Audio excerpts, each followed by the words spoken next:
Welcome to the CEN show, where we present the voice of the community. The Community Education Network.com is a platform to aid the effort of self and collective improvement. I would like to share the website so everyone can see it.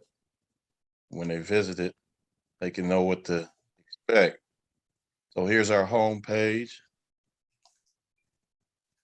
Different pages at the top, different categories. As you can see, we're right here. And if anytime you want to join the show, you could click right here. We have the different categories at the top, different pages. And let's go to the About page.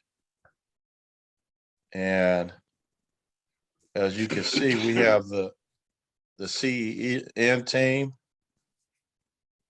We got Roski Mascani, Professor Amin Ra, Joe Hembrick, and J.S. Nelson. We have 2 more team members coming aboard, and I'm excited to have them come aboard. So that's the website. I am your host, Roski Mascani, and this evening we will continue to discuss one of the most interesting books ever written, in my opinion, Natural Born Gangster, The Legend of Chris Bell, and this is part 2. Tonight's guest is author C.J.H. Moore, and if you go on YouTube, you can view the other 2 episodes that he was on. He was on the Conscious Corner on their kickoff show, and it was titled the same thing, which is Natural Born Gangster, The Legend of Chris Bell. And then you can look at part 1 from the CEN show. Okay, so good evening, brother C.J.H. Moore. How are you? And will you please share some things about yourself? Good evening, gentlemen. Again, I would like to thank the higher powers for allowing us to be together this evening. I'd like to thank you, Professor Amin Ra, for being diligent and at the post, and you, Rigo, for being diligent and at the post.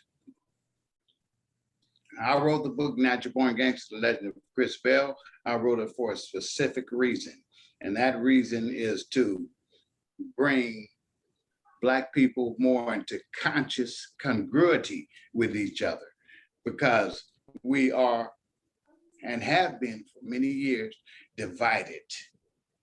We have been divided, and there have been a lot of forces out there that were the reason for this, but I want to congeal us, and most importantly, in spirituality.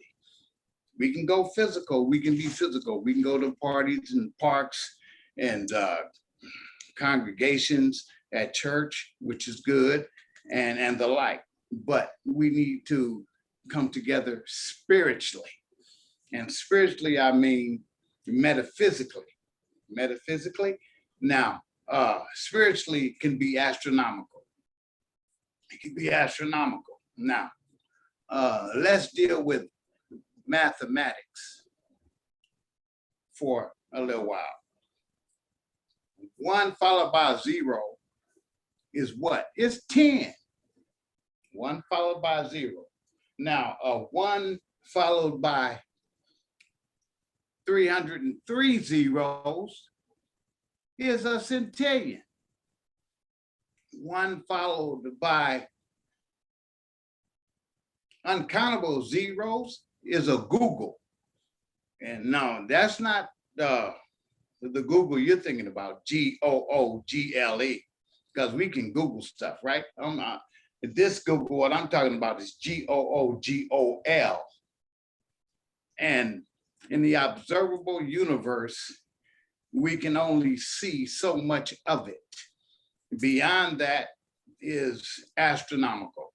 And these are the numbers that I want to get into. A centillion is followed by 300 three zeros. Say one and then 303 zeros. Those numbers are not talked about or expressed a lot anywhere, not even in our own mathematics, because we don't deal with that. I'm talking about what we grow up and learn in school. When we get to a trillion, that's a whole lot. We might think, oh no, it's not any more than that. But it's a lot more than that, because the observable universe is more, and the entire cosmos. And that includes the multiverses and the universes that everybody else can think of, is that big. It's a Google. Okay, now, and we're going to be dealing with centillions tonight. That's followed by 303 zeros. Now, I've got to say this before I go on while it's on my mind. I was privileged to go to Gonzaga University. Now you know Gonzaga from its basketball team. It's nationally known from the basketball team, but I went there on a full tuition scholarship in '75, baseball scholarship. And when I attended their philosophy department, it was unbelievable to me. I couldn't wait to go to class and listen to those philosophy teachers speak. And I believe that it was one, probably still is one of the best philosophy departments in the country. Now, with that said, philosophy and logic really stirred me. It was something that I was interested in. And this book is based on a character that did a whole lot of things that people couldn't believe he did. Oh, he did so many things. But you have to read the book to find out everything he did. Now, to write about a legend, it took me 640 pages to do it. 200,000 working hours. That's research and writing to just come up with this character and to make it believable. The character was phenomenal. And now I had people review the book and comment on the book. And they said, this guy can't do these things. There's no way. But if we think about the entire cosmos, this guy can do these things. And we can do a whole lot more than what we do. We can use our minds better than we use them. There's a gentleman that coined the phrase, came up with the slogan, "A mind is a terrible thing to waste." Are you familiar with that, Professor Amun-Ra? Of course. Yes. Okay. Do you know who said that? I can't remember, but I remember it being said. I know a lot of other people said it. I can't remember who said it. Okay, well, that was the slogan for the Negro College Fund, right? Yeah, okay. Like that. Okay, well, he was on to something when he said that, because he was right. Now, I thought about it a lot myself. How am I wasting my mind? I can't be wasting my mind when I'm going to school every day and I'm studying hard and I'm reading books and so forth. As I mentioned in my first talk with you guys, that I read the entire dictionary at the age of 13. Okay, that should be enough. That should be enough right there. I don't need to read anymore. But even that's not enough. There's continuing knowledge and education to be received if you have the mind to open up and to receive it, because there is a Googleplex of information out there. All you have to do is want to receive it. Now, I wrote his name down somewhere because that was very interesting. What he said. And I'm gonna see if I can, I believe it's Roger or something, but I don't find it now. But the mathematics is very important for us to learn. Reading is very important. Reading for comprehension, because you can read and make phonetical sounds all day long, and you will sound great. But do you understand what you're reading? And education in a solid education is reading and writing and math, reading and counting, because we have to count a lot of things. We have to count our money. We have to count, some guys that count how many girlfriends they have. You have to count the pages in a book. You have to count peanuts, just everything. Counting is very important. Reading is just important or more important, because people say things and you don't know what they mean. The English language is not our native tongue, so we have to learn it. And we learn it by study, adaptation, and just wanting to receive that information. Now that I've retired, I'm writing. I'm writing most of the time when I'm not doing something else. I'm writing. And I'm also learning. And I recently listened to Needy Fuller, and one thing he said that I learn every day. And that is so true. We learn every day if we allow the information to come to us. We can go out looking for it, but it's all around us. We are in the cosmos. They're not up there or down there. They're everywhere. The information is everywhere. Light is information. Sunlight is information. And we were sun people at one time, and we still are. We get a lot of information from sunlight, sun gazing. I really prescribe it to people of color. Sun gaze. Sun gaze, you don't have to sun gaze for hours. Sun gaze for 5 minutes. Sun gaze for 3 minutes. That's a lot of information. And some enthusiasts say that it will affect your eyes. It will affect your eyes. It will give you cataracts and what have you. No, that's information. You don't have to look at it that long. And some people say, well, it's blinding. Well, when I was playing baseball, when the ball was hitting to the sun, you couldn't see it. You couldn't see it. I remember one time it was hit to me and I couldn't see it. I was hollering to everybody, where is it? Where is it? Where is it? Okay. But then I learned how to catch a ball in extreme sunlight. All I did was slant my gaze and I saw that little black speck up there. I knew where it was. Just slant my eyes.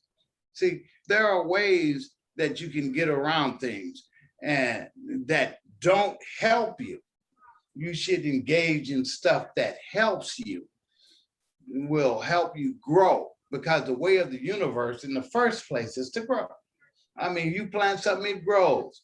The universe, the enthusiasts say that is started with the Big Bang Theory and is steadily expanding. So it's growing. Everything is growing. You are a baby, little baby. Your mother gave birth to you. She could hold you in one hand. Can she do that now? No. She can barely lift you, so you're growing.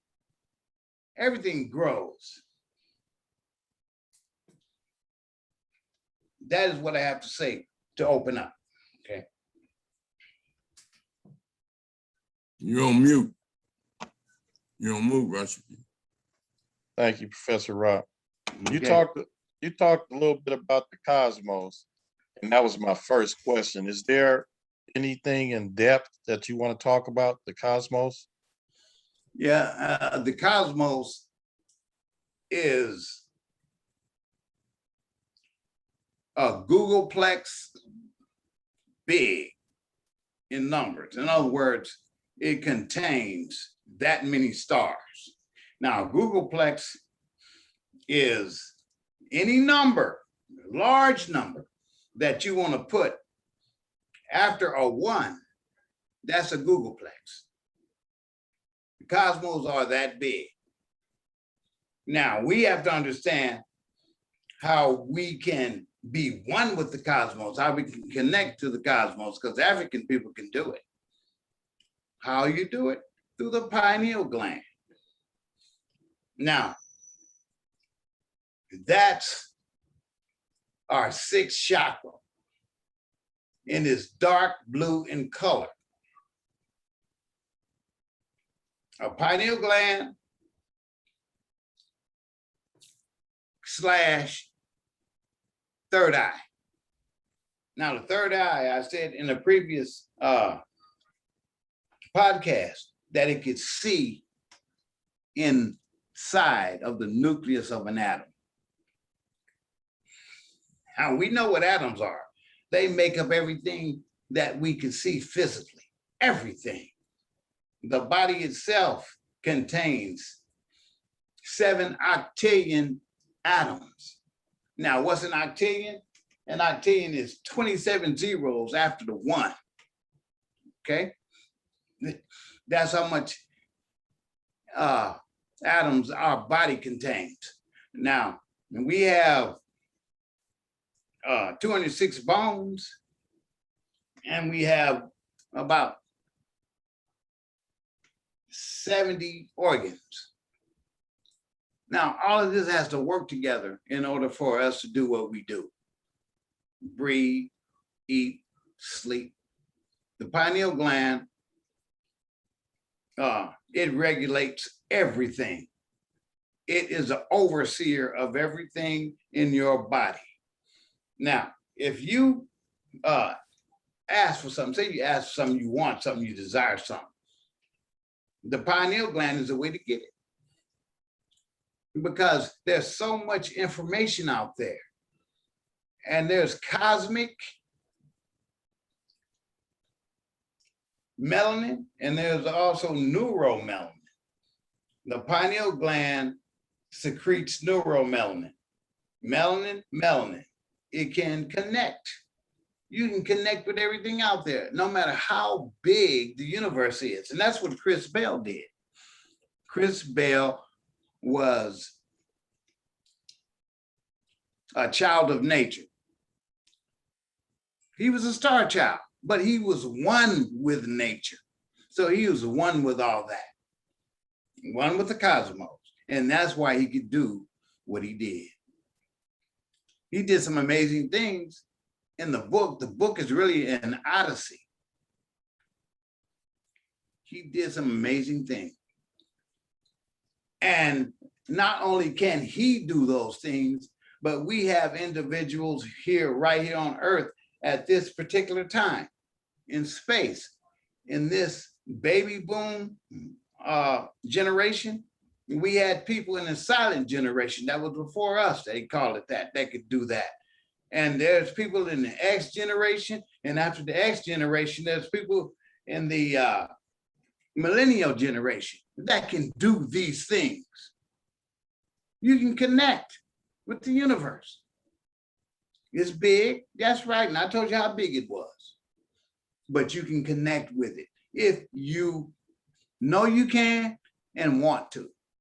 Because I'm gonna tell you, the body itself, your body, my body, everybody else's body is the most fascinating and the best machine ever built. Oh yeah, I know you like washing machines and dishwashers and cars and all kinds of machines. Those machines were built by man, but God built your body. He built your body, and he built it to connect with the cosmos. Do you have another specific question about the cosmos, Rico? No, I just wanted you to touch on that to see, because I know you mentioned it before I asked you the question. So I just wanted to know if you wanted to expound on that. But we can move on. Okay. Now go ahead. I'm sorry. Okay, so in our last conversation, you said something that I never thought of: the weight of the earth and how it could be measured. I never thought of anything like that. Can you talk about that? Okay. Now, everything that we're talking about now has something to do with the cosmos. Okay. They're all around us.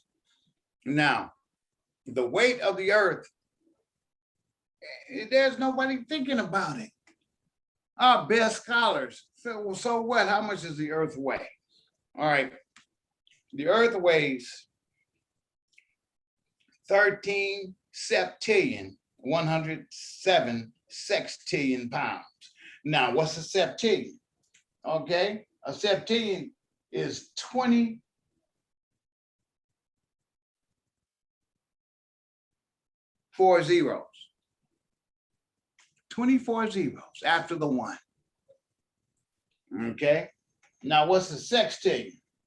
Sextillion is 21 zeros after the one. So that gives us an idea of what we're dealing with. We're dealing with that. Okay. Can you say that again? Okay. Can you mention the weight again and explain the zeros? Thank you, Rigo. 13 septillion. It's the place value, right?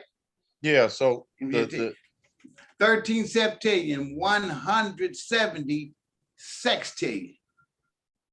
Okay. So now. So it's the place value. Okay. Now look. Okay, I'm gonna make it simple for you. I started with 1, right? If I have 1 0 after the 1, how much is that? That's 10. That's 10. Okay, I'm saying, okay, so the septillion, this is a little different. You said it was 21 zeros after. No, it's 24 zeros after. Okay, it's 24 and 21. Okay, I got it now. Well, actually, a septillion is 24 zeros after the 1. Okay, and then it comes afterwards, the 170 sextillions, and that's the 21 zeros come after that. That is correct. Okay, as I got it. Teacher, you can really jump into that. I just wanted to make it clear. Okay, now how can you measure? How is that measured? It's measured by gravity and mathematics. Okay. That's the only way they can measure it. So it's a formula for it. Oh, yeah, it's a formula. Okay. And I want to say this.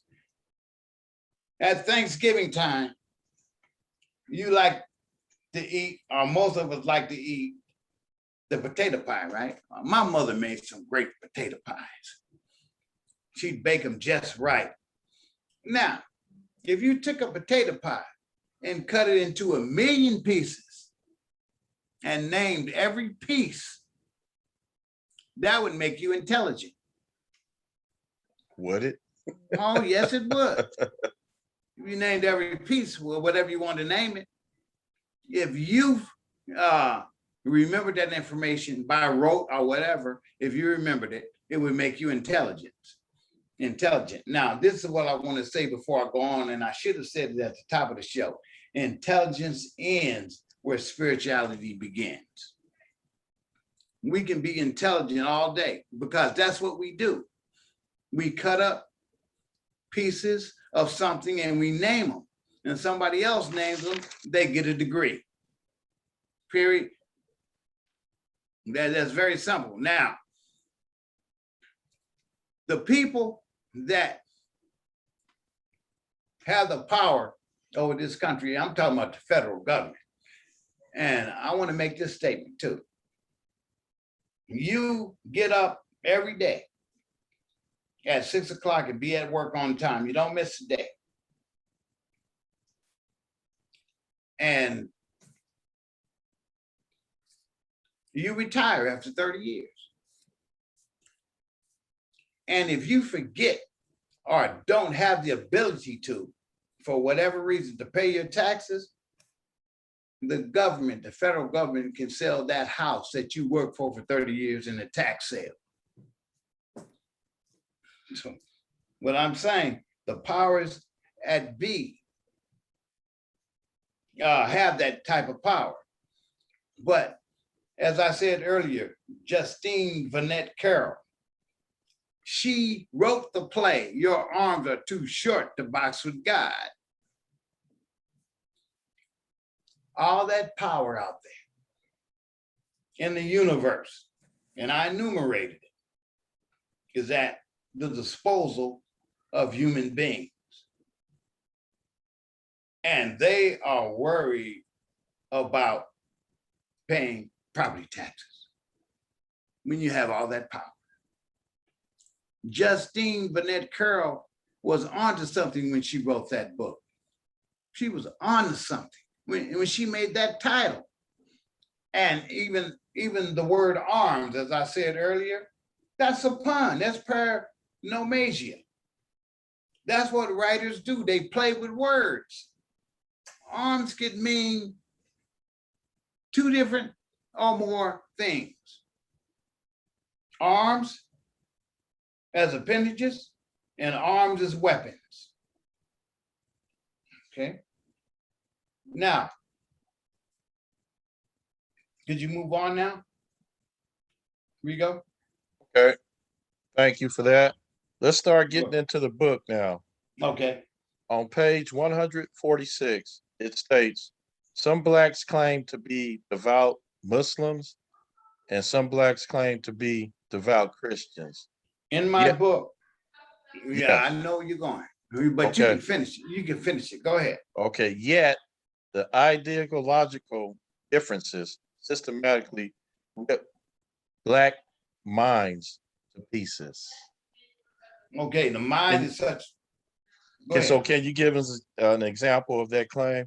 The mind is such a terrible thing to waste, and I should wait for you. I'm just ready to jump in, you know. I'm gonna slow down. Okay. Okay. In my book, I give 5 pillars of power. I enumerate them. 5 pillars of power that hold up the world. And I'll give it to you now. When you read the book, you'll see. The people, the printing press, religion, the media, and the laws. 5 powers that fill up. The question that you just asked me is in the realm of religion. Okay? Now, Stevie Wonder said, superstition ain't the way. Dr. Hagen say religion ain't the way. And whenever you have religious policies claiming Jesus is a prophet, no, Jesus is the God, you're gonna have division right there. It's already division. You can't come to one accord. That's why spirituality supersedes all that. Okay? You got to know where you came from. You got to know what you can do to make things better for others. Because I have friends right now saying, that guy across the street is this, or he ain't that, or that guy around the corner did something wrong. But you know, those same people that you're talking about can hurt you. If you're driving down the street in your lane, you expect the car in the other lane to stay in that lane, right? Okay, but what if they swerve over into your lane? You got a problem. So everybody has to care for everybody. You got to talk to people. And you don't necessarily have to love them, but you got to care. And you don't love them like you love your sister, or your brother, your mama, your daddy, but you care for them. So you give them information so they can do what they have to do in order to not to rely on you or come borrow money from you all the time. Do your thing, and I'll do my thing, and everything will be fine. Religion is something that has divided us from the very beginning, and we can go on. We can start from the Council of Nicaea. See, but all the way to present history. We can start with religion being the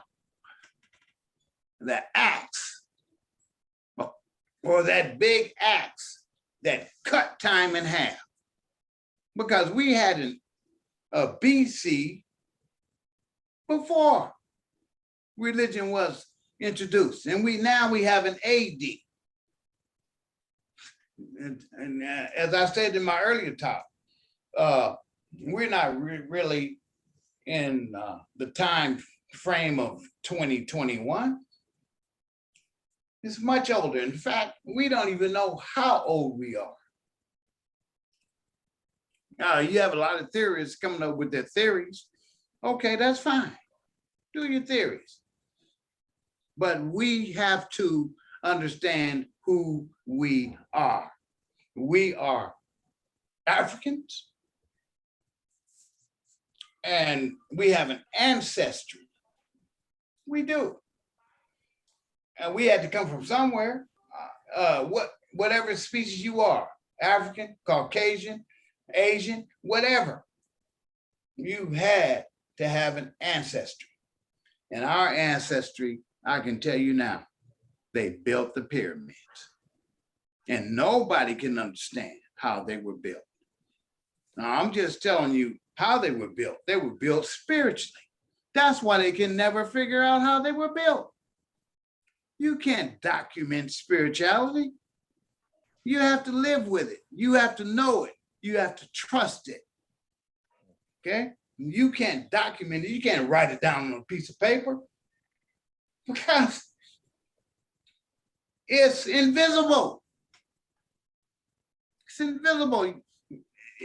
It's not physical, just like an atom is invisible. You can't see it, molecules in the air, you can't see them, but you know they're there because you're made up of them. And I already told you how many you have in your body. A 150-pound man has 7 octillion atoms in their body that makes them up.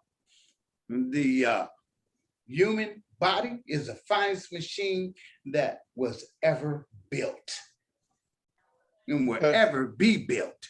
Now, so now I want to go around the panel because we halfway through the questions. We got a total of 6. And I want to see if anybody at this time have any questions. So I'll start with Brother Mashinda. Any questions or comments so far, Brother Mashinda? No, just thank you for the presentation. I'm just listening. Not at this time. Thank you.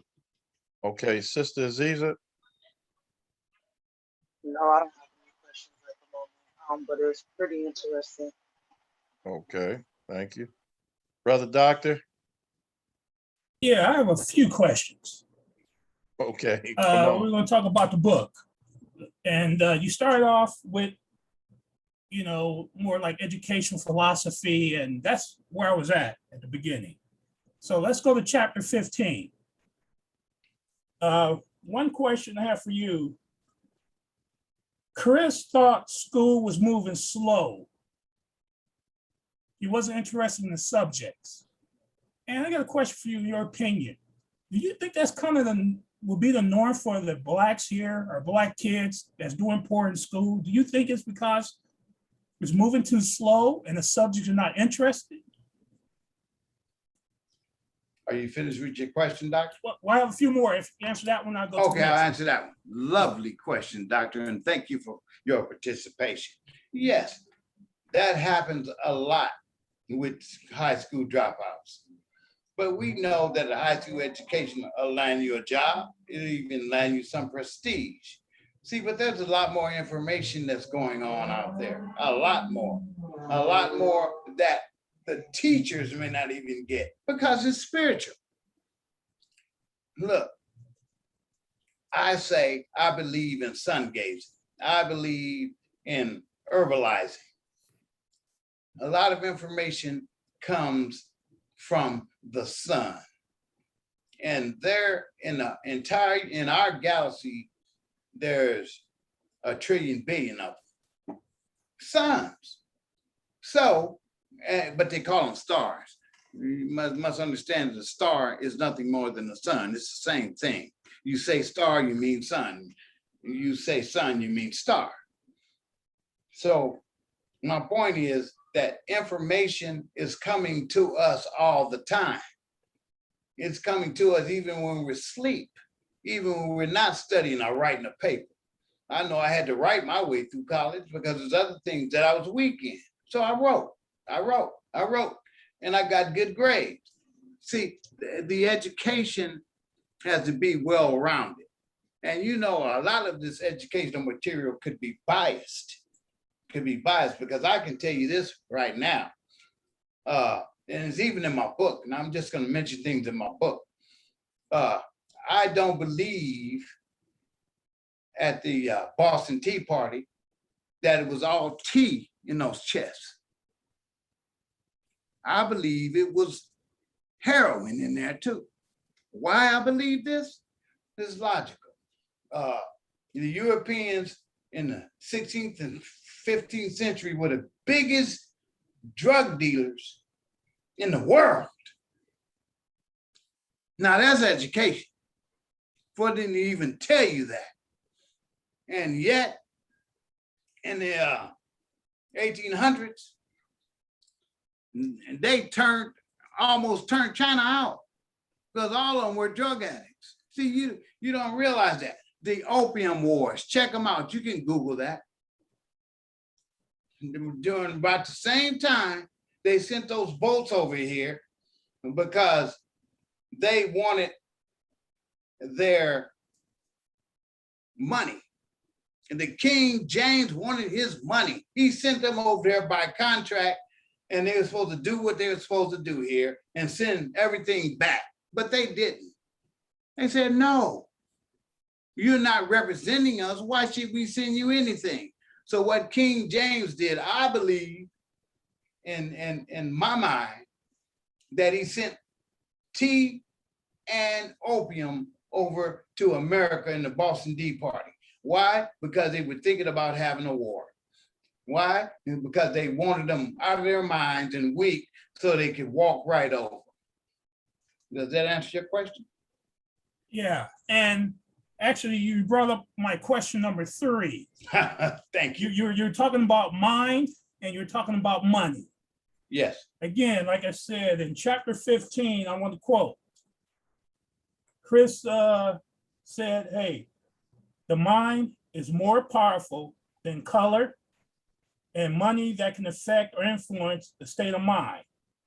Basically, he was interested in reading things that helped him physically, mentally, mind and money, like you got here in chapter 15, Think and Grow Rich, The Art of War, yes. The Power of the Subconscious Mind.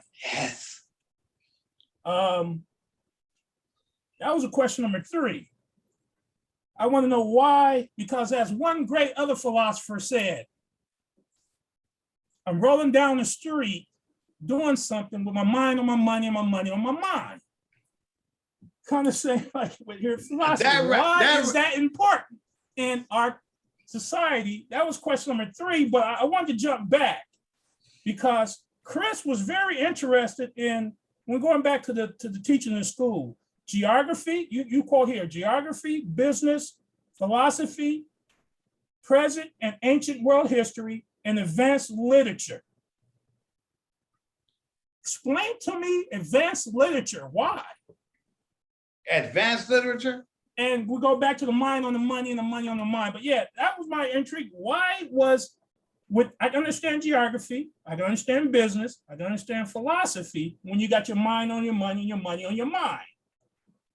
How do advanced literature and ancient world history involved in that, in learning? Explain that. Okay, okay. The pyramids were built, they say around 6,000 BC, right? Right. How much information do you get about that? How many times do you see that on a commercial on television every day? None. That's advanced literature. The older the literature, the better and the truer it is. See, Chris was schooled by Mahdi. Mahdi led him. He was mentored by Mahdi. It led him along the path that he had to go on. But he told him what to expect. So, and if you keep reading the book, you'll know that they had a big war with the Russian mafia and just 10 shadow of nights, a big war on the necropolis on the Giza Plateau. That's where the pyramids are built. See, the pyramids have so much knowledge and so many secrets. It's cryptic because they don't talk about it. They don't talk about the pyramids. They don't talk about melanin. See, that's the stuff that we need to get into. We need to talk about it because that's how we truly know ourselves. Because our ancestors built the pyramids spiritually and with melanin, and they sun gazed. Now, ancient history is more important than American history. Because we know what happened in America in 1607 when they landed there, okay? They named everything they could after European powers, European names. St. James, Jamestown, that's James. That's King James. And it was a whole lot of them that were still loyal to King James too. That's one reason why we had the War of 1812 and the Revolutionary War, because they were still loyal. They didn't want to be Americans, they wanted to be Europeans. Okay, so speaking of the times, and when it was, and I'm talking about 1607, okay? Somebody told me a long time ago, a math teacher told me that you shouldn't say 16, and 7. The and comes after the decimal, and there's no decimal there, so I train my mind to say 1607. I will not use and.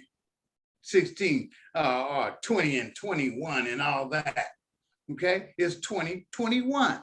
If you want to put something after that, then I say and. All right, now. Let me jump in. Okay, go ahead. That is correct. If you say and, it means a decimal point. I learned that in the 7th grade. Well, yeah, I mean, a lot of people don't realize what they be doing when they say, 20 and 21 or something like that. But yeah, the and is after 1, which is, you're getting into percentages and cents. That's right. Yeah. The Okay. number is after the decimal. And we Yeah. know the bigger they get, the smaller things get.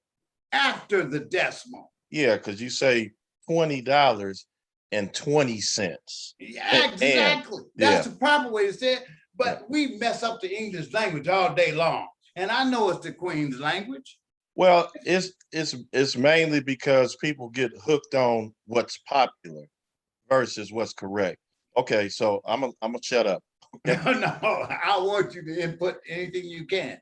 Now, your question was, Doctor, why should we get into ancient history? Is that Literature. Yeah, it was advanced literature. Yeah, advanced literature, ancient history. Why was that important when you basically like capitalism? When you're a capitalist. okay? Just explain that. Yeah. Well, we know what capitalists are. It's not socialism. Right. Well, we know that capitalists, they will step on a neck to reach up to get something that they think they want. That's division already. Karl Marx came up with communism. I ain't gonna talk about it, okay? Because a whole lot of people are getting mad. But that was more involved, and you have a messed up communistic system too, where you think it's communism and all the power is being hoarded over there, and you think it is something else. So, but we know what capitalism is. But this is the finest country in the world, it's government. We have 3 levels. Finest country in the world. You can go around the world and you can see that it is. And in terms of government, okay, you have the legislature, you have the judicial, and there's one more. Judicial. Executive. Thank you very much. Who said that? You did? Professor Ra. No, I don't even see you. Professor Ra, I don't see your picture. I know I'm coming back on. I gotta go get some water. Go ahead. Okay, look, I'm trying to get everybody to interact here because, you know, I'm stepping on eggshells here, pins and needles. But I'm trying to get out the information. That's 3 levels of government, that executive government, okay? And we know what they're supposed to do. This is not a government class, but this is the finest government in terms of how you can reach in government. Because everybody else, you know, we have autocracies, we have kings, and they're hoarding everything. And the poor people got to scrounge for themselves. At least we have a welfare system. I don't care what they say about it. At least we have a system where you retire and they will pay you back for all the work you've done for those 30 years. At least we have that. That's decent. Because I'm in that system now. I know how it feels. I did my 30 years, and the government say, here, you can have this. Okay, fine. I don't have to go out there and work anymore or ask somebody else for something. Someone once said, a child who has his own, bless him. Because if you have to rely on somebody else, I just talked to my daddy the other day about that. He said he didn't like the song Lean On Me. Because he didn't like anybody leaning on him, and he didn't lean on anybody else. He hustled to raise us. Cans, bottles, metal, you name it. And it was food always there. Okay, now, your question, yes, we need to get into ancient history.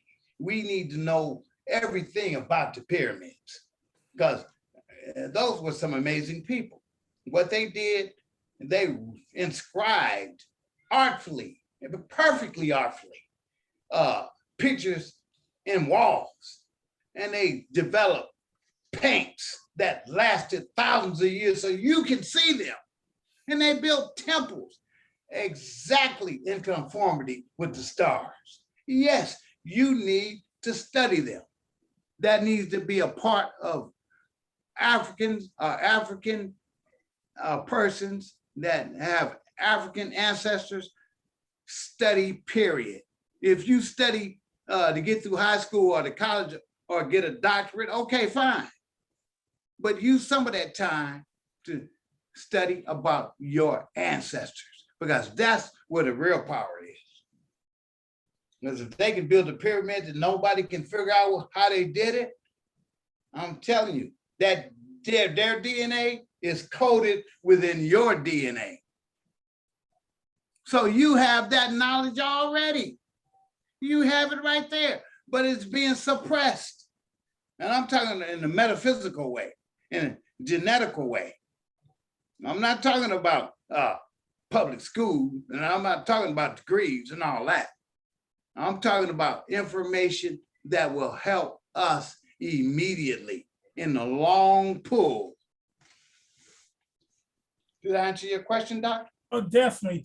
And like I said, I want to touch back on one more, last one. Okay, the mind and the money. Brother Doctor. Yeah. I want to get Hendrick in and Amin Rock, because we still have about 3 more questions, and Okay. we'll circle back around. Okay. All right. Okay, Brother Hendrick. Is he there, Brother Hendrick? Okay, we'll come back to Brother Hendrick. Oh, he's there. Brother Joe.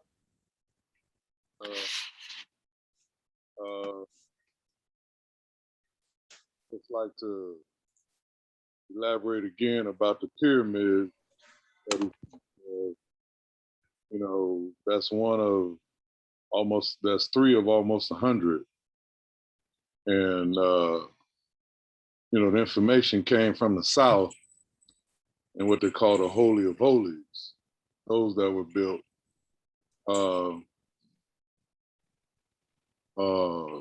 You know, a lot of information in those, you know, it just reached its zenith up there at the ones he's talking about and Gaza and whatnot. So, you know, they were, you know, the stuff was already there in earlier ones, you know, much further down south.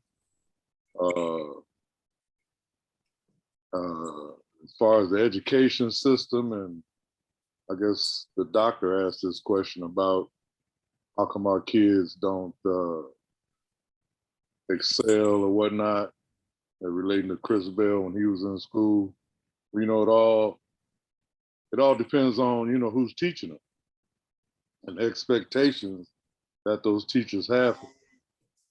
You know, I'd have never had that problem.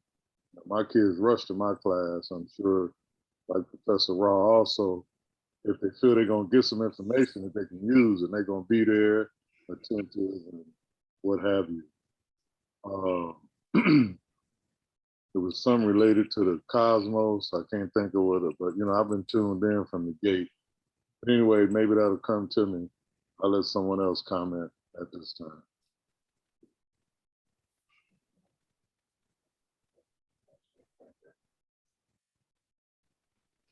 Roscani?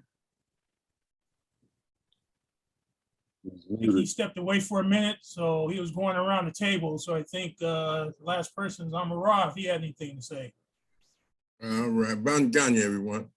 First of all, I want to say Asante Sana, Brother Moore, for your excellent presentation and your wealth of knowledge, wisdom, and your deep study in a multitude of subjects that led to you authoring the book, Natural Born Gangster, The Legend of Chris Bell, from a creative writing standpoint, but trying to speak truth and encourage people to think and see themselves as world beings instead of just human beings. And that they are not only to observe the universe, but they are part of the universe. And that the universe make up them, and they contribute to the maintenance and the expansion of the universe by preserving the universe in a practical way. I want to just ask a few questions. The first one is, when you say spirituality, does the concept of the cosmos, spirituality, is there life after death? That's a good question, Amun-Ra. Professor Amun-Ra. Professor Amun-Ra. Good question. There is being after death. Yes, there is definitely being after death, because the soul never dies. Now, different religions, they think different ways. They think that a person, if they weren't doing well in their present life on earth, they could come back as a rock. And I even put that in the book. They can come back as a plant or a dog. Okay, there's definitely being after life. Okay, because you know, the 3 major philosophies of life, what they call religion, organized religion, which is, the study of God and all that, but they believe in a life after death, and that's why so many people believe in those three major religions, that they believe that they're actually going to see their parents and loved ones. They're taught that as Jews, as Christians, and as Muslims, that there's, and some of them really think they're going to be in the same physical being that they are, that they say, to be absent from the body is to be present with God. But let me get on to these other questions. You have made a concept about philosophy, logic, and there's two parts generally to philosophy. One is logic,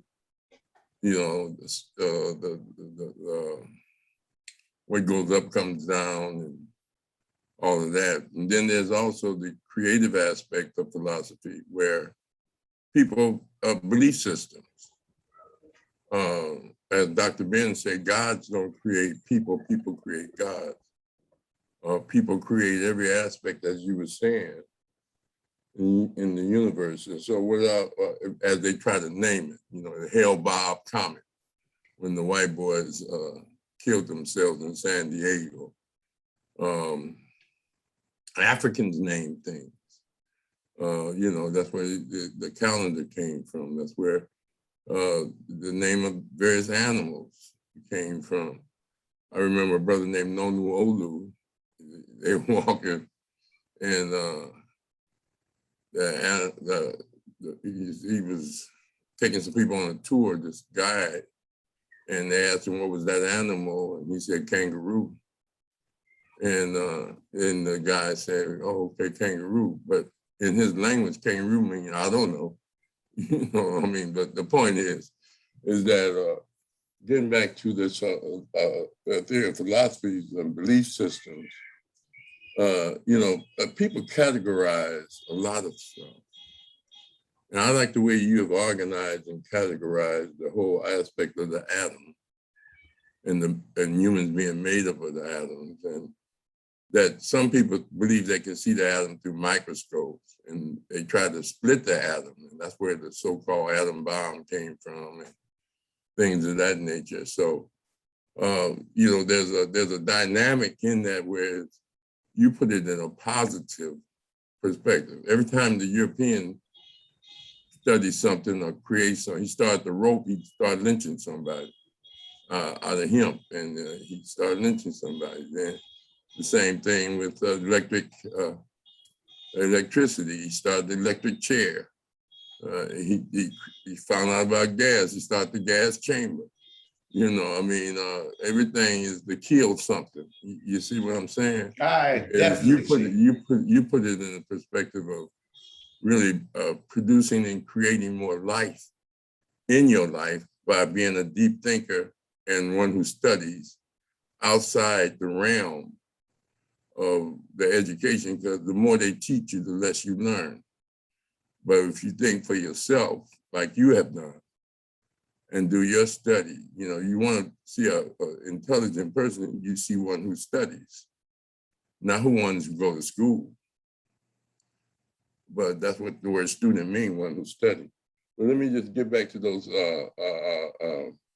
There are many Black people. One thing, I have to say this right quick. When we start talking about, I'm retired, and I get my retirement. I'm not used to. I was making a lot more money before I retired. Yes. So it's hard for me to make it because I had so many bills at the time I retired. But the point is, I don't see this as making this country great, because we're just recipients of a country that was built for white people. And the only reason we get those benefits is because we fought for them, struggled for them. There was a time Black people couldn't even file suit against people in the 40s, even if they got hit by a truck. They didn't even think about it coming out the South and things of this nature, because they couldn't even go to court because of segregation. So this country was not built for us. The reason we get these retirements because it was given them to white people, and we fought for equal rights, and we fought for our liberation and our opportunity. That's why A. Philip Randolph had to start the Pullman Railroad Union, to get their fair share. That it's always struggle, and every aspect of this that we get, from hospitalization to compensation, jobs, and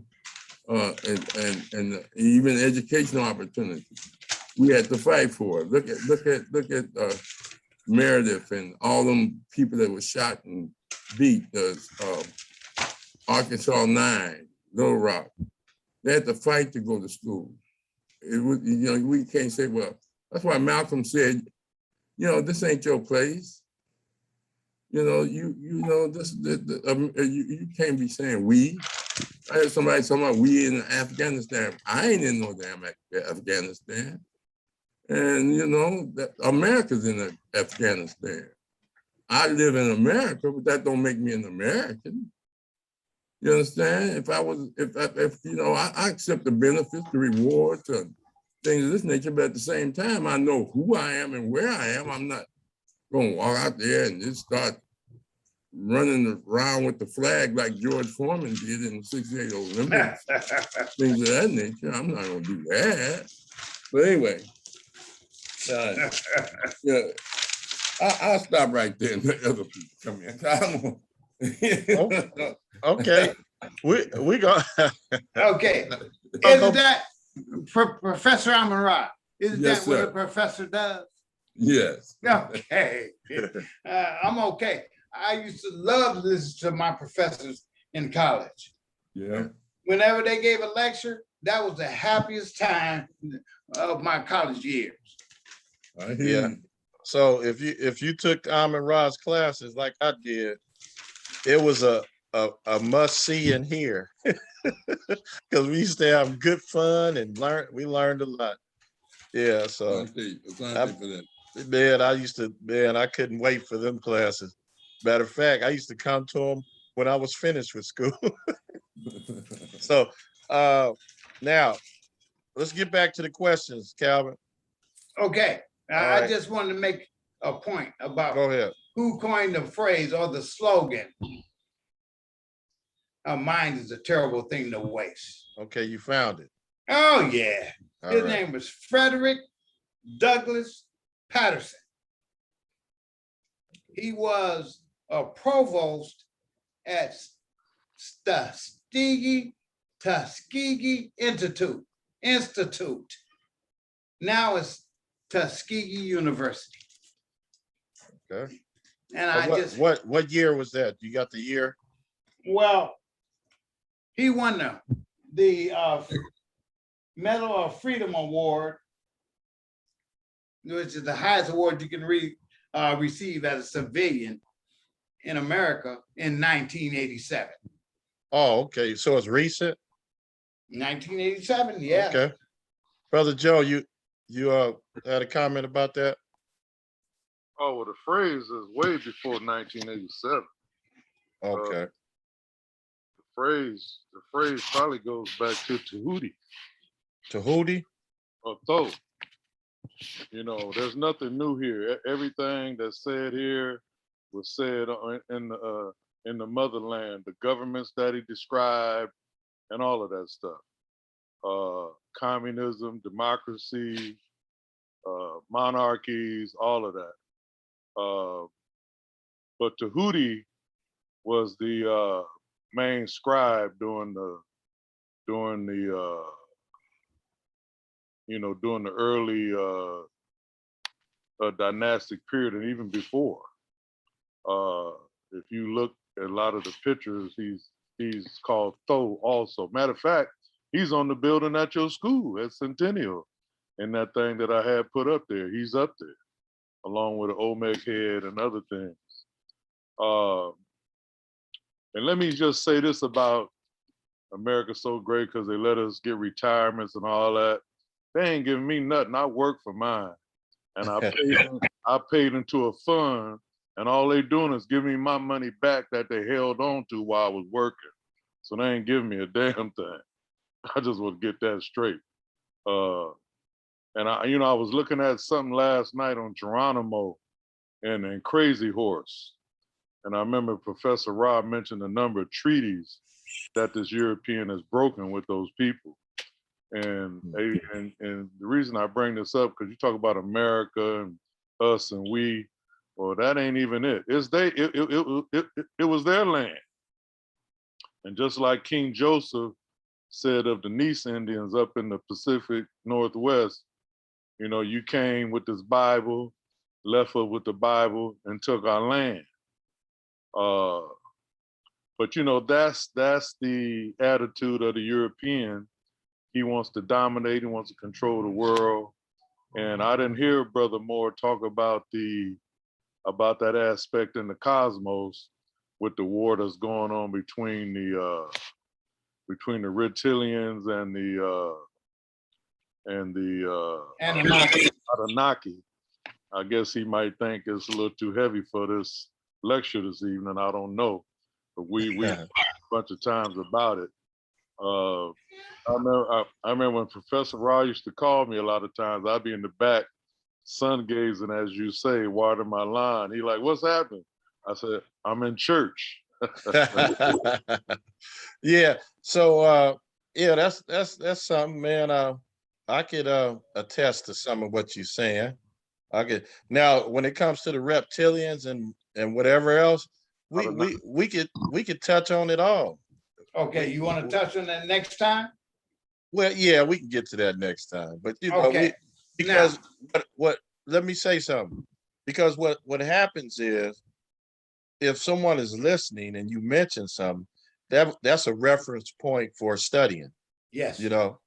So go ahead, brother Moore, and then I want to go back to the questions and let's deal with those. So go ahead. What did you want to say? Thank you, historian Joe Hembrick, for your input. Thank you very much. I thank you from the bottom of my heart. You don't know how much I thank you. Okay. Now, going on. Yeah, the reptilians and the Anunnaki, that's another story. I believe is real. It's going on around us right now, but we can talk about that later. Yeah. Now, what was your question? I got one for Mr. Moore. I heard you speak earlier and you mentioned God. Talk. Just who do you mean? That's one question. And also, if this brother, I forget his name, that was schooling Mahdi? Yeah. M-A-D-I? Okay. Now they were Muslim from what I recall in the book. So if that's the case, I didn't see that connection with them and the Cosmo thing that you described that led Chris Bell to where. And plus, I want you to answer the question about God. Okay. First of all, let's put the G-O-D in an acronym. Generator, organizer, and dispenser. Okay? God, I don't know who came up with the name God. I don't know. But I know this, that there's a lot of power out there in the universe. And I have my own thoughts about who was the constructor or who built the universe. Okay? Because I believe in the pantheon of gods. You got your beginning God. A lot of people don't believe this. You got the beginning God, and you have the gods that came after him. It's still what? Or her. Oh, okay, her. Yeah, you're right. Now look, good point. See, when I speak of God, I speak of God on the same level. I don't say he. It's a her too. In fact, if it's a her, he's more powerful than a he. You know why? because of her have kids, her have babies. I ain't never seen no brother have a baby or no white man or nobody.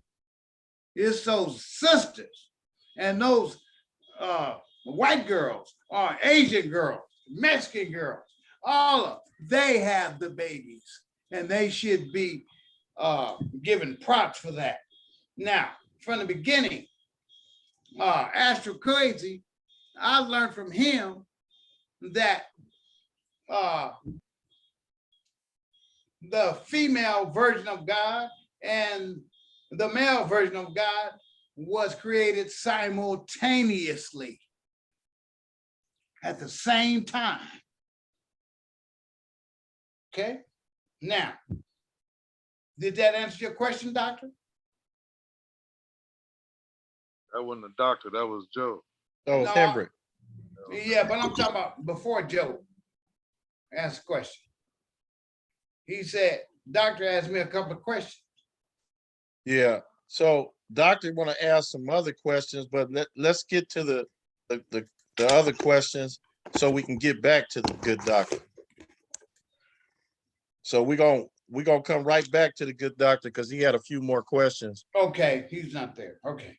Yeah, he's here, but I wanted to get these questions out of the way because this was our plan. Yes, yes, sir. Okay, so here's a quote from page 98.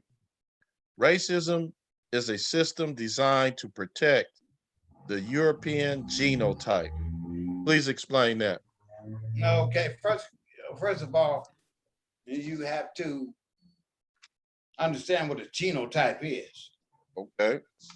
A genotype is nothing more than genetics. The genetics that you're born with and your ancestors carried, and the ancestors after that. That's what it is. Now, racism is a game. It's a system where, and it falls right in line with capitalism. If I keep you down, I keep myself up. Racism is stupid. It doesn't make sense. And if you look at it at face value, you'll know that a criminal from Europe who is elevated to being a massa, on a slave plantation, and you've got Benjamin Banneker's who designed, oh yes, he designed Washington, D.C. You got those masters telling those grandmasters and imhotels what to do. You know it's got to be racism. It's simple. Racism is there to make you think less of yourself, to hate yourself. And when you start hating yourself, you start hating others and who you're around. Who you're around your own kind. Okay, you're around Africans, so you start hating them too. Next thing you want to do, you want to cuss them out and you want to shoot them. And the next thing you want to do is, when I was in high school, somebody said, "Oh my, you stepped on my biscuits. Now I'm gonna kick your ass. It's for stepping on his shoe." Okay, that's racism. That's what racism has taught us. Okay. I love it when James Brown said, "Say it loud, I'm black and I'm proud." See, that was a division then. That was a division from this bull crap until something else that's more meaningful. You look at yourself and you say, "I'm proud of it." I remember in grade school when the light-skinned girls, you think they were better than the dark-skinned girls. I'll tell you one right now, the love of my high school tenure was a black girl named Deborah Boudreaux, and I hope she's listening. We went everywhere together. We went to prom together, went to dances together. We went to Cabrillo Beach, went to Furman Point. We had fun, okay? Until something else happened, until parents stepped in. Like Romeo and Juliet, that story. The parents stepped in, okay? Look. All right. I'm cool. Next question. You ready? I hope I answered it. Yeah, you did. Okay, Okay. on page 163, it states, there are two hoaxes that are the greatest ever played on mankind, color and religion. Okay. You know, religion is one of my 5 pillars of power that I mentioned in the book. Now, color, okay, my character said himself, if money was black, the Europeans would try to make them white. And I want to specify when I say Europeans, I'm talking about the pilgrims. Okay, I ain't talking about the Mormons, and I ain't talking about the Quakers. Okay, because you have a pilgrim mind. See, look, the pilgrims landed in Georgetown on 1607. They're the ones that raised all these problems. And that's where slavery and racism started in Jamestown in the South. And we know what happened after that with the Jim Crow laws.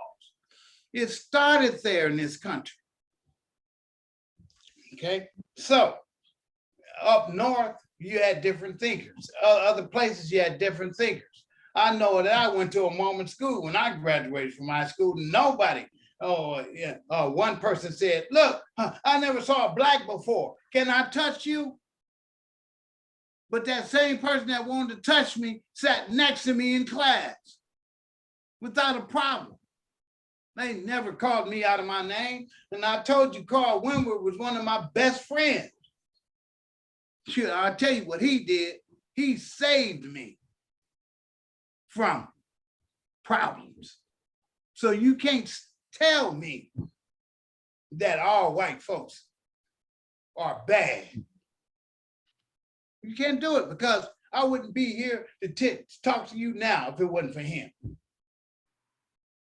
Okay, that's just an experience. I didn't read that in no book either. Okay, that's experience.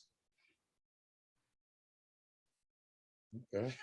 Now, what was the question again? I want to finish it. It says there are two hoaxes that are the greatest ever played on mankind, color and religion. Okay, now, religion we talked about already. Okay, religion is not spirituality. Religion is intelligence. Intelligence ends where spirituality begins. Now, how spiritual can we get? We can get as spiritual as we want to be, as we need to be, if we can get past religion. Got to get past that first before anything else can happen. And then spirituality, all kind of doors open up. You don't know. You didn't practice this all your life. You don't know when you came out your mama's womb that they fed you religion. So what else do you know? When you went to school, in elementary school, grade school, from the first grade, your teacher sat you down. Okay, you must learn how to share now. Because before you came and got around all those other kids, you wanted stuff for yourself. You were selfish by nature, and I can explain that too. Selfish by nature. If two babies have a bottle and they're hungry, one baby ain't gonna take 2 sucks and then give it to the other baby, let her take 2 sucks. That baby gonna suck until they're finished and then they'll give it to the other baby. That's selfish by nature. That's logical. You learn how to share when you go to first grade, okay? Which some of us never learned how to do. Learn how to share. We're still selfish by nature, okay? Not naughty by nature, but selfish by nature. Now, 2 hoaxes. Religion. Religion is something that should be passed over, climbed over, dug under, walked around, any way you can get it to get to spirituality. Okay, because it's a hoax. You keep dealing, Listen, if somebody brings you a book and say, look, thou shalt not kill, the first commandment of the 10 Commandments, and then they turn around and kill all day long, why are you gonna believe that person? Okay? Hoax. And I don't want to get into religion too much until we have time to do that. Okay, but I have other things to say too. But it's a hoax, ladies and gentlemen. Okay, now, religion, and what did you say about the other part of your question? Color. Color. Okay. My character said in my book, if the dollar bill was black, they try to make it white. Color, we know that black absorbs energy and light, everything else. All the spectrums of light, better than any other color on the face of the earth. Okay, they'll take color. And to tell you the truth, white people ain't all the same color. They're different colors. If you want to talk about color, some are white, some are pale white, some are a little bit white, and they always want to go out and get a tan. Like So pink. okay, okay. Now when they get a tan, what color are they in? They're bronze. So we should not get into this color thing. Don't let them tell us because we're black, we're nothing. Because black is the finest color in the universe. And I just explained to you how big it was. When you look up at the sky at night, what do you see? You see lights. Those are nothing but suns. But what do you see behind it? Black matter, dark matter, what the scientists say. Do you know what dark matter really is? You know what it really is? Melanin. Yes, that's what it is. And look, that melanin organizes everything. You don't see stars bumping into stars. You don't see the moon bumping into the sun. That melanin is intelligent. It's keeping everything the way it should be, is organized. So if you gonna get into color, understand what color is, okay? And don't let them fool you. So there's a science in color. Yes, there's a science in color. Okay. Yeah, the chakras, I went over the chakras a while back when we first talked. From black, your aura chakra, all the way down to red, your root chakra. Okay? Okay. Okay, last one. So we can get back to the other brother doctor and his question. So we can finish. Okay.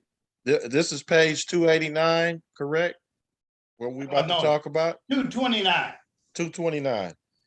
Don't you need an army or militia, or else it will be done in vain? Now, what does that sound like when you do something in vain, Professor Amara? What does it sound like?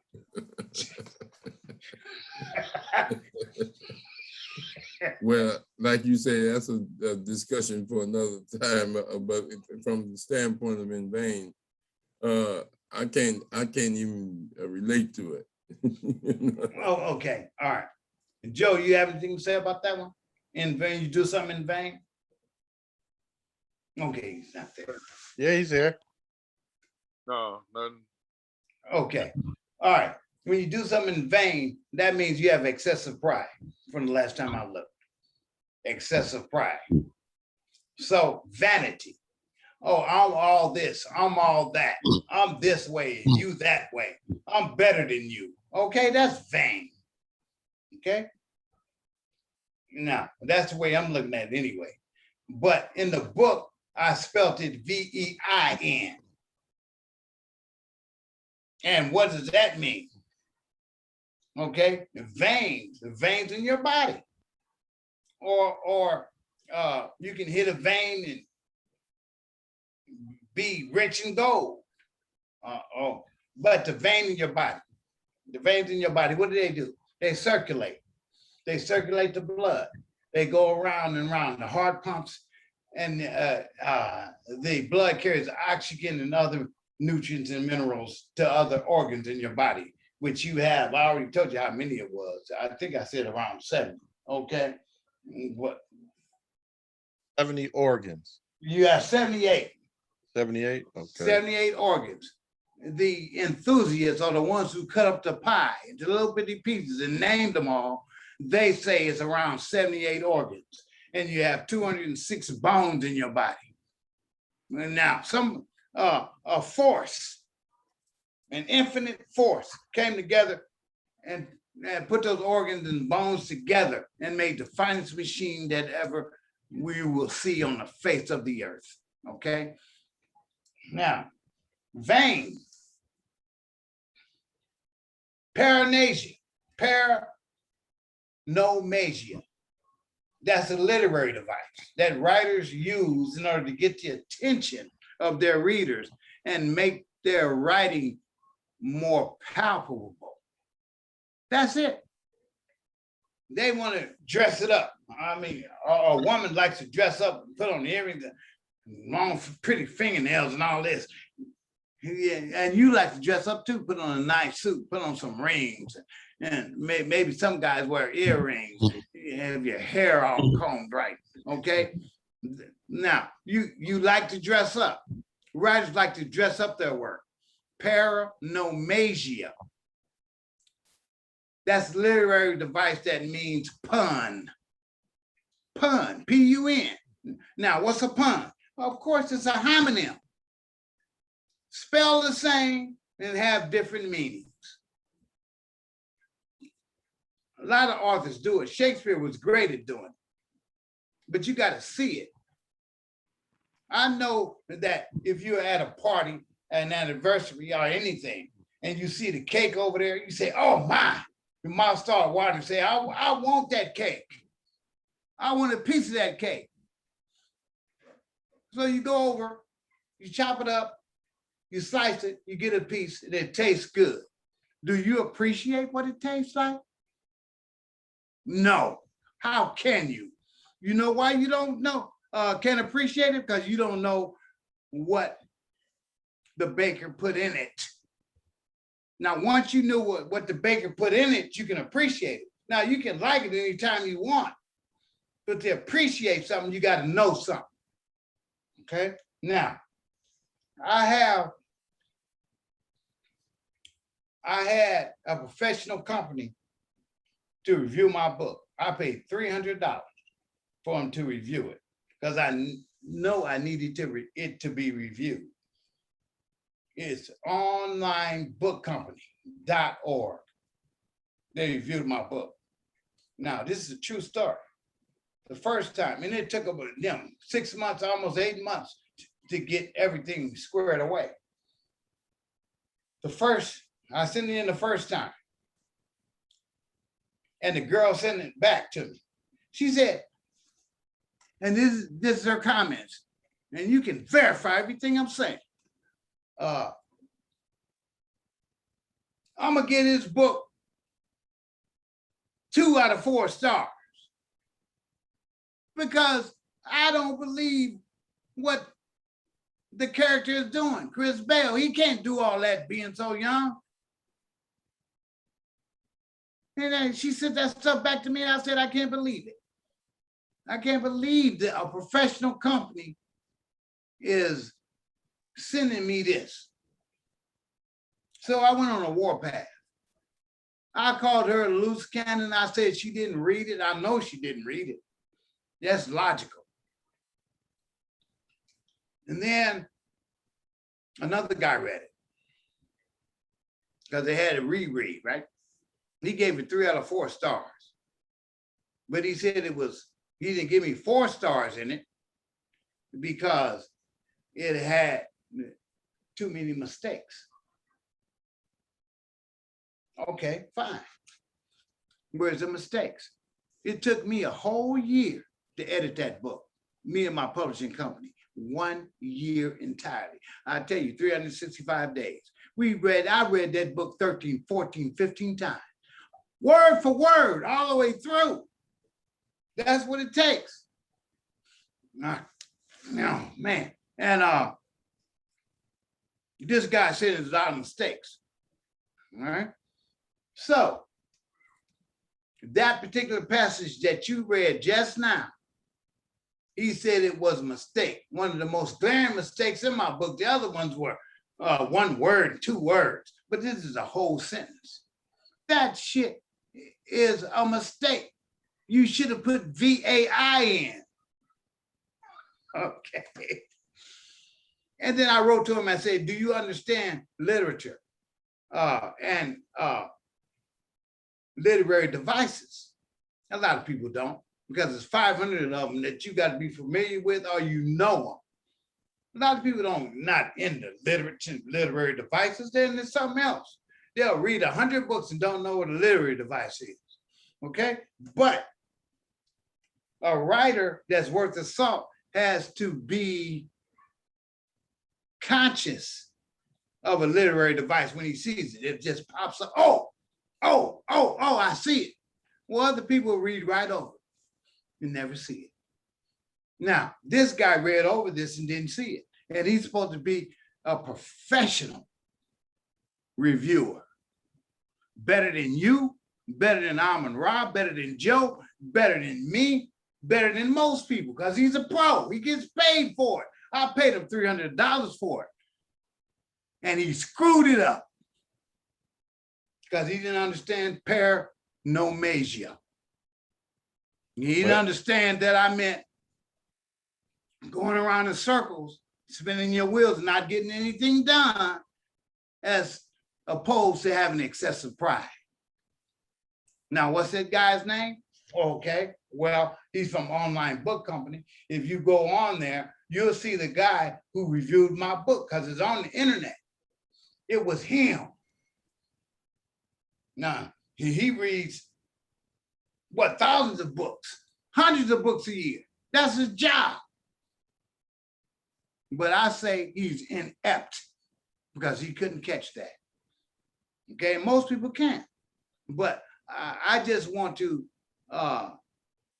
show the public what reading really is. It's not making phonetical sounds.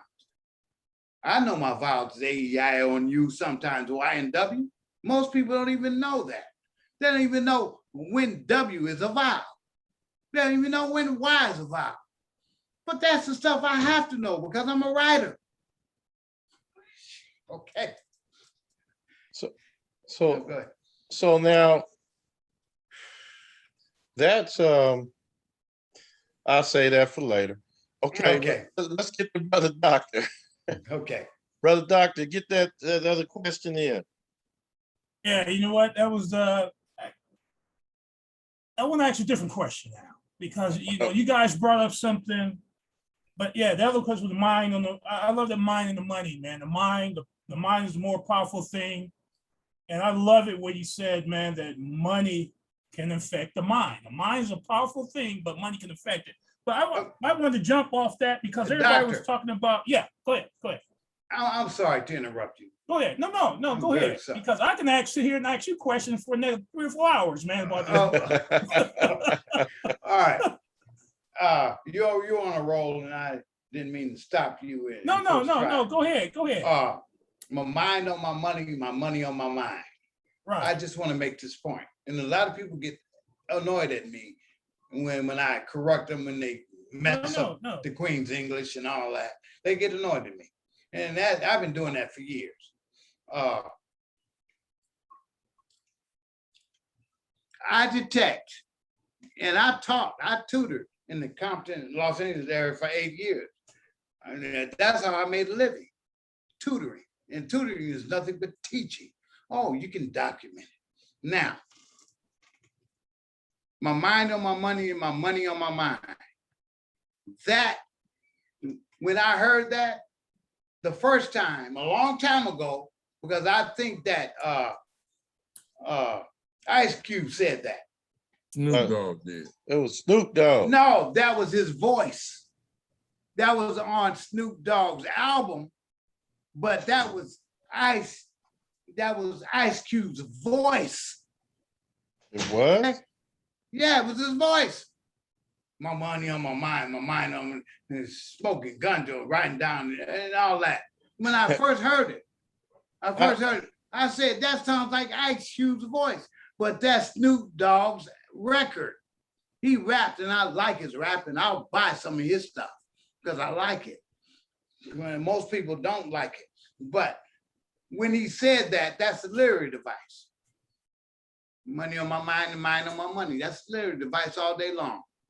And when I teach, see, the teacher in me is coming out because I want the youth to know how to read.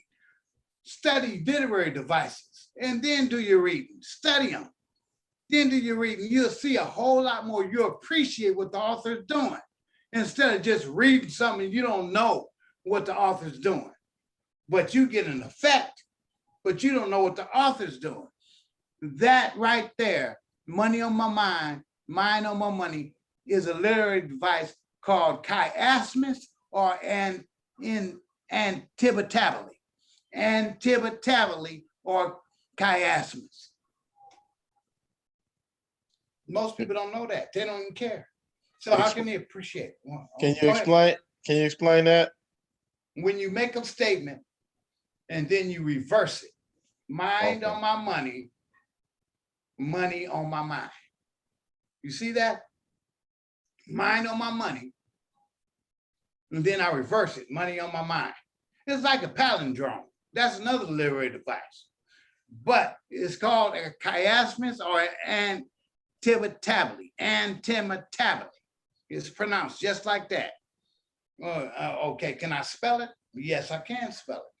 Yeah,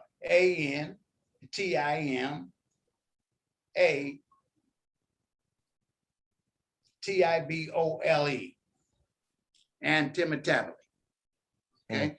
Chiasmus. Chiasmus. This is what writers do all day. Just like athletes, they do calisthenics before they go and perform. They have practice. They stretch. They do all this stuff. Get their muscles ready. Writers study literary devices. Okay. Now. All right. So go ahead, brother doctor. Yeah, so yeah, everybody was talking about spirituality and God and all that stuff. Mm-hmm. And you mentioned in the book, you must also study nature and animals. You said the animals of interest are the lizards, ants, centipedes, bears, cranes, ape, tigers, dragons. And, you must study them. And you also threw in Zen. What? Zen.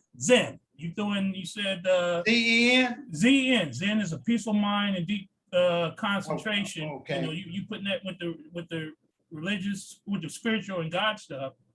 And you're doing where mysticism, endurance. Can you explain, because everybody talked about God and spiritual. Because I'm with you on the nature, studying nature and animals. You said that study their natural habitat because it's going to bring you longevity. Study their breathing and motions. Explain why that is so important. Studying the animals, the nature, their movement, and Zen. Can you elaborate on that? Okay. If I get off track, keep me on track. Zen is a form of transcendental meditation. Who introduced us to that? That was Stevie Wonder. Stevie also said a lot in his writing, out of sight. Okay. He meant beyond the observable universe. He meant transcendental meditation, deep thought into the observable universe and beyond, because there's so much information out there. We didn't know that. I didn't know that at the time when he was doing all this. It got by me because I was just listening without any consciousness. Now, that's the Zen part. The other part, what was it, doctor, again? The studying nature and the animals, their movement. Okay, all right. For longevity. Yeah. I got you. Have you ever studied the Jesus lizard? Have you ever heard of No. it? Okay, a lot of people haven't.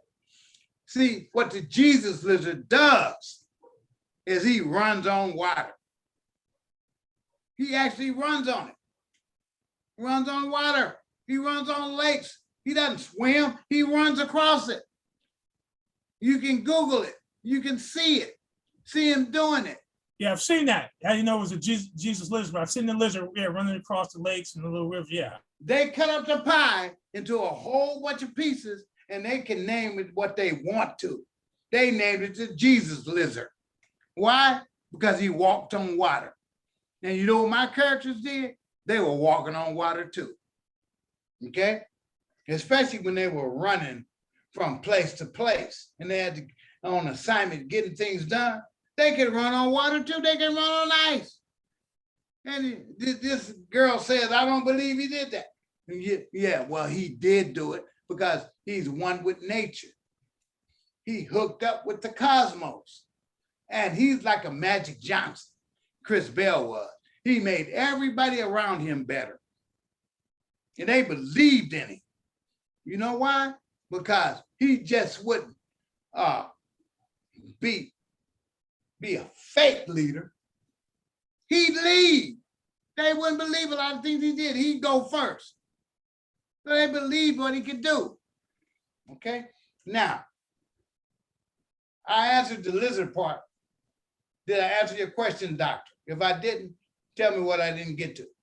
Well, just why it's so important to study the nature of the animals. Okay, the animals, look. They studied animals. They studied the Jesus lizard. They saw how he ran on water. So they could run on water too. You understand that? That's why it's important. If you study a lion and a tigress or a liger or a lion's mate, it is the female lion that goes out and gets all the food, and the male lion is staying back, man, protecting his brood. See, this is what we can learn a lot from animals. Monkeys, they can jump from tree to tree. Oh man, see, whenever I see animals, I think differently than most. Okay, dogs, how they can run and jump. You ever seen a dog jump, really jump? That's how you get jump high. And you got some dogs around here that they're all bad. You know, if they really wanted to get you, they can jump those little bitty fences that they have them under or have them behind. You understand? Okay, now, did I answer that question? Yeah. Okay, next one. That was it. It's just, hey, the book, the stuff that I'm reading, it to me is just, this whole book is just basically the state of mind. The state of mind, man. It's everything in here is dealing with the state of mind, in my opinion. Chris Bell was one with nature. That's what I want you to understand. Amon Ra, Yeah. You told me in our first Conscious Corner meeting, why did you choose that title? And I didn't answer you properly. I said he had a natural birth from his mother. I remember what I said. But he also was one with nature. Natural born gangster. And he was a legend because he was one with nature. He didn't listen to the malarkey and the lies that others told him. Shoot, that boy was so bad that he beat up his white Catholic school teacher, beat her butt. Okay? Because he knew she was prejudiced. But then they wanted him to come back. It's all in the book. Yes, it's a state of mind. And I would like every gang member on the face of the planet, especially in the ghetto, to read it. I'd like them to read it. If they can't read, learn how to read. Okay? If you don't want to learn how to read, get somebody else to read it to you. Listen to it on a tape.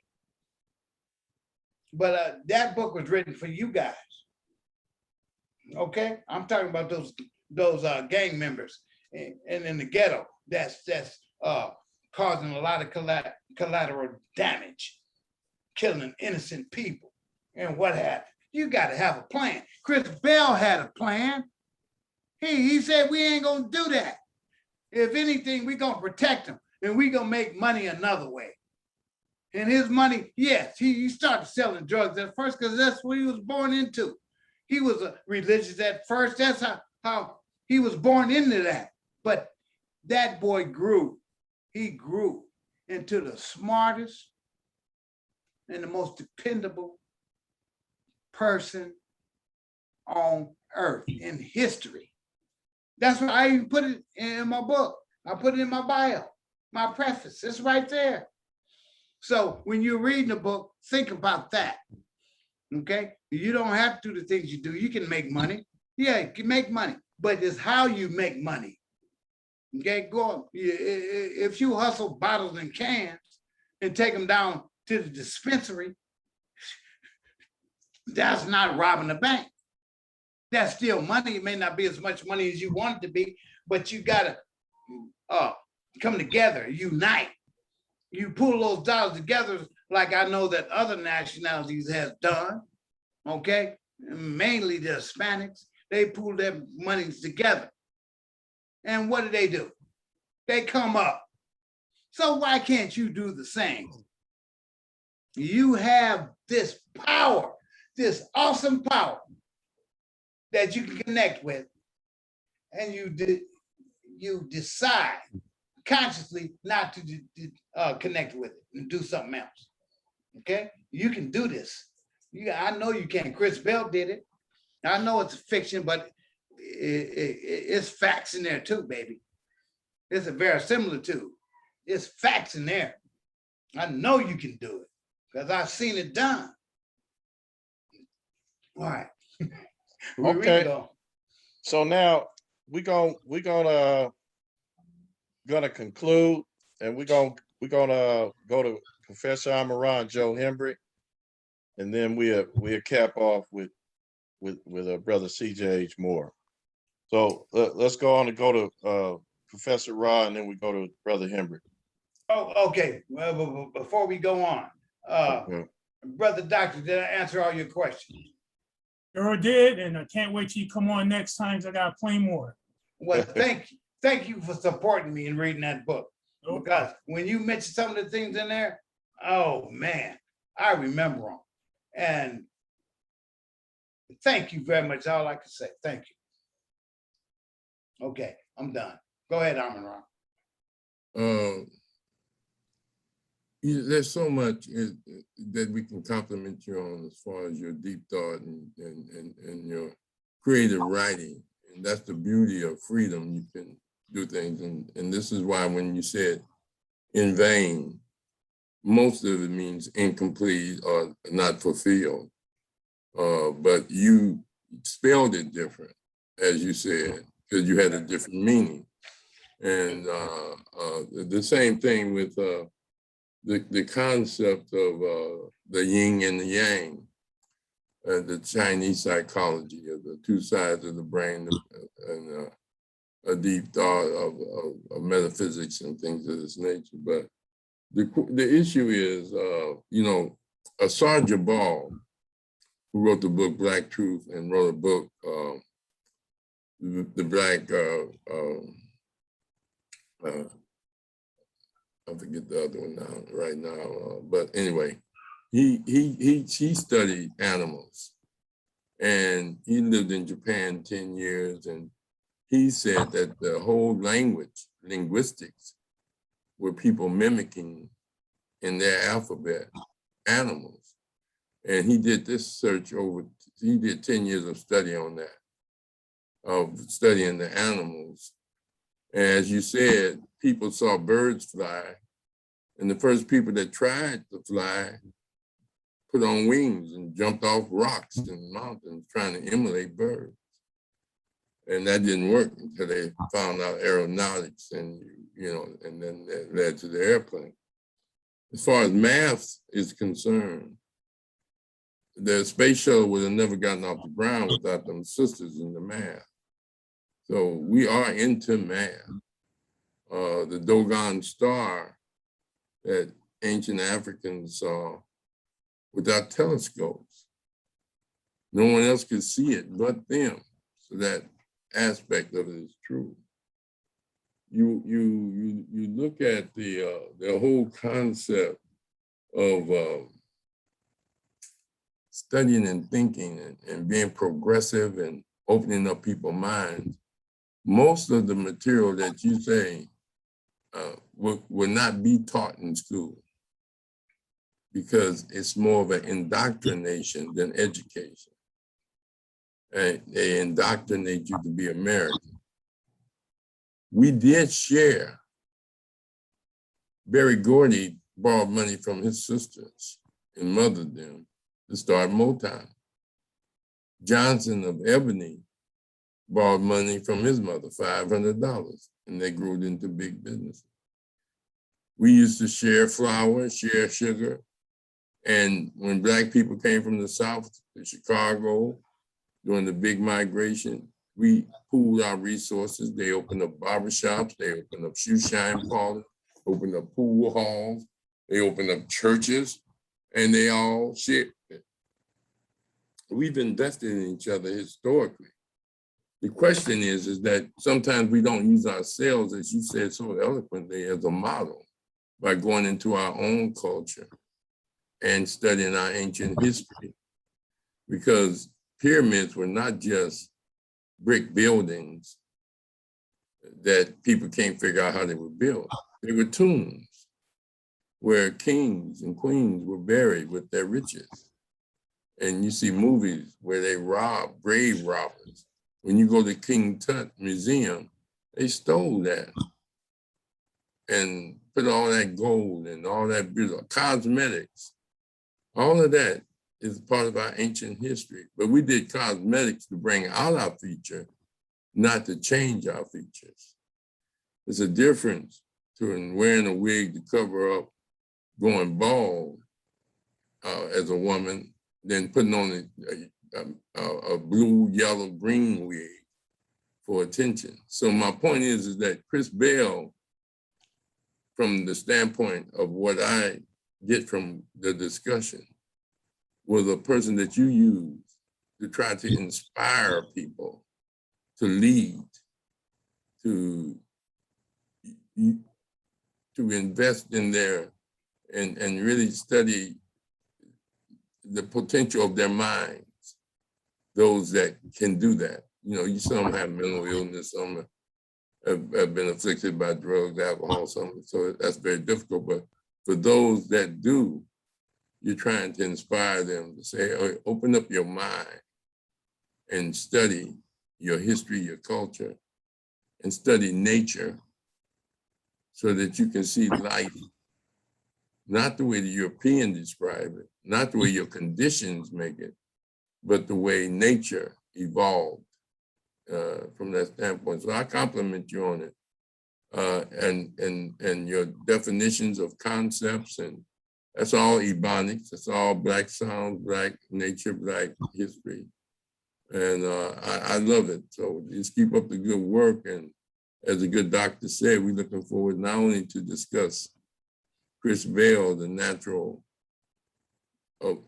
born gangster, but any of your other writings that you may not have published yet. As Brother Rashiki said, he hoped to have you on that you can share with us because it's very inspiring. Asante Sana, thank you. Thank you, Professor Amun Ra. Yes, and I have 2 books. I can tell you the name of their titles: Opportunity and The Truth Out of Compton. Those books have been written, and the truth. I'm sitting in Compton right now. I know. The Truth Out of Compton will knock your socks off. Okay? All right. It's been written. All right. It's yet to hit the presses to be published, but is written. And I'm working on another book right now that I can't mention. Okay. But it's all about Black awareness. Can't write anything else. Don't make sense to me. Okay. All right. Brother Hendrick? Yes, sir. Well,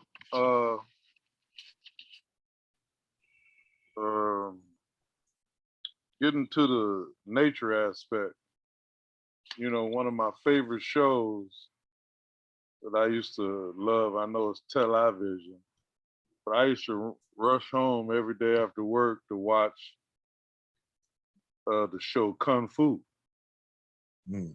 with David Carradine.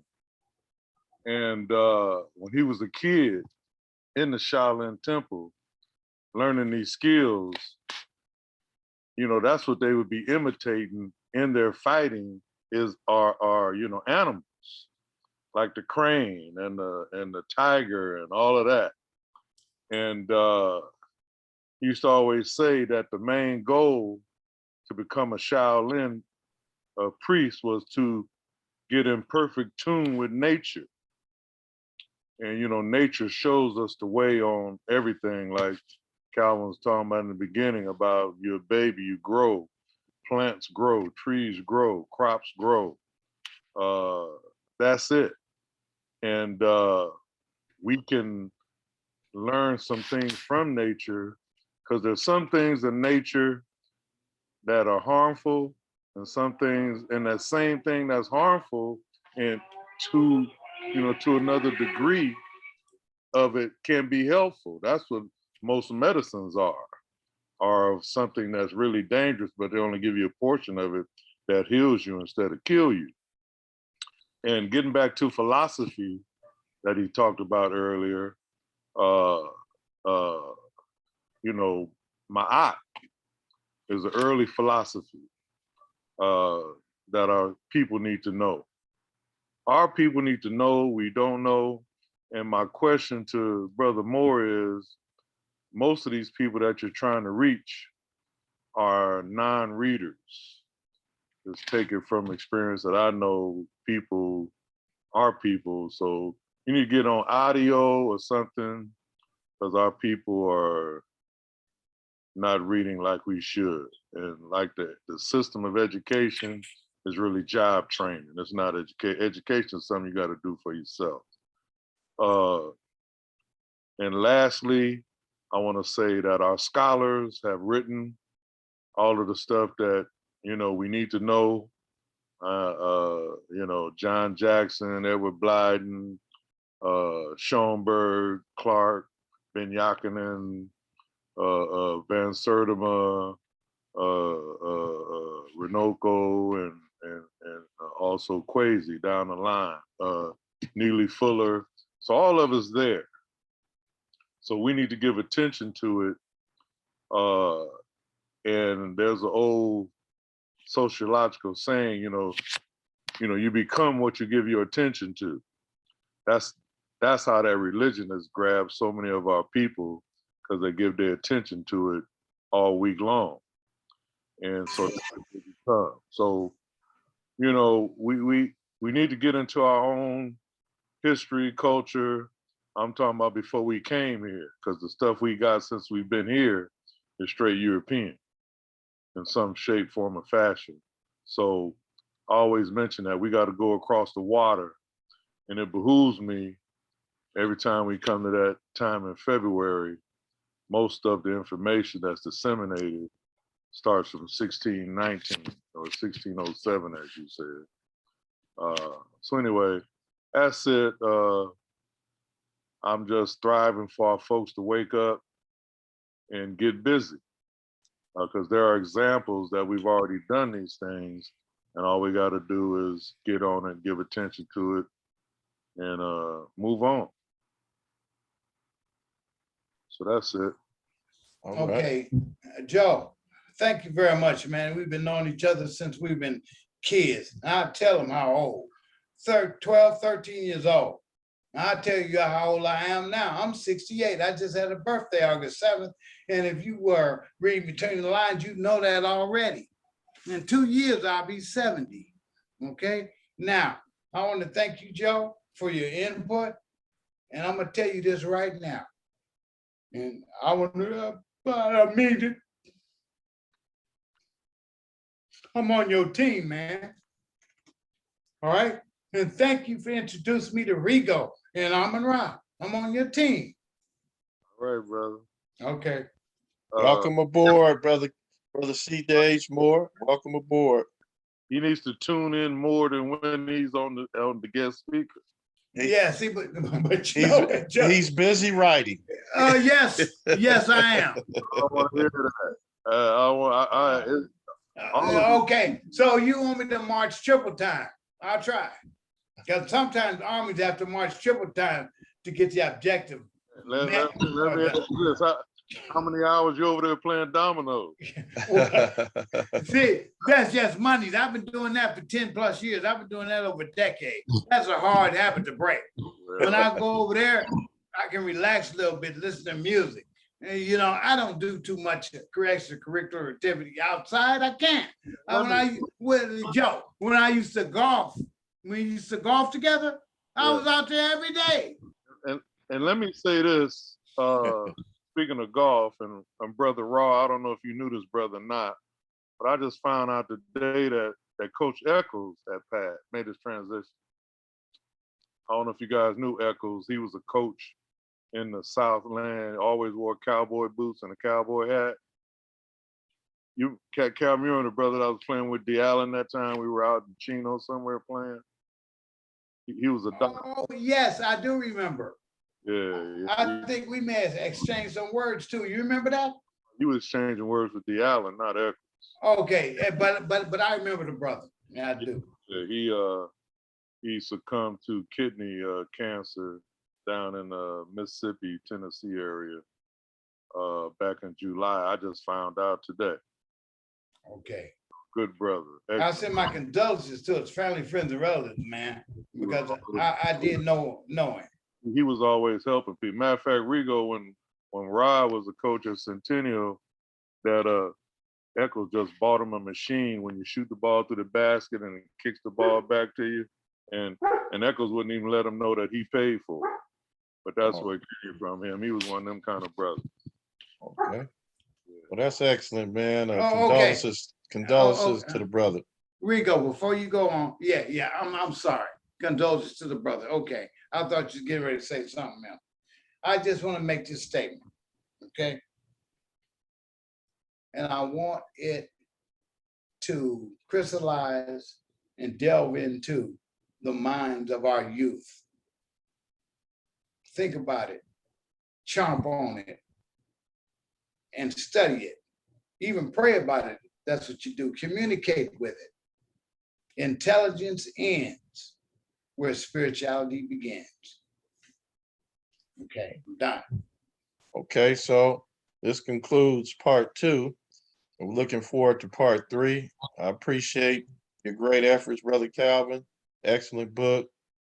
The input of Professor Ra, historian Joe, and Brother Doctor, and Sister Aziza and Brother Mashinda that was on this evening, and they had to leave. So next week, we got Brother Mills, and the topic is holistic wellness. And Professor Ra, what we got for Conscious Corner? I'll talk to Joe about it and we'll come up with something. I'll let you know tomorrow. Okay. I appreciate everybody. Each one teach one in Conscious Corner. All right. Thank you. All right, Brother Moore. Thanks again. I got a question that, since we still on, after he done ended the show. How many of you have read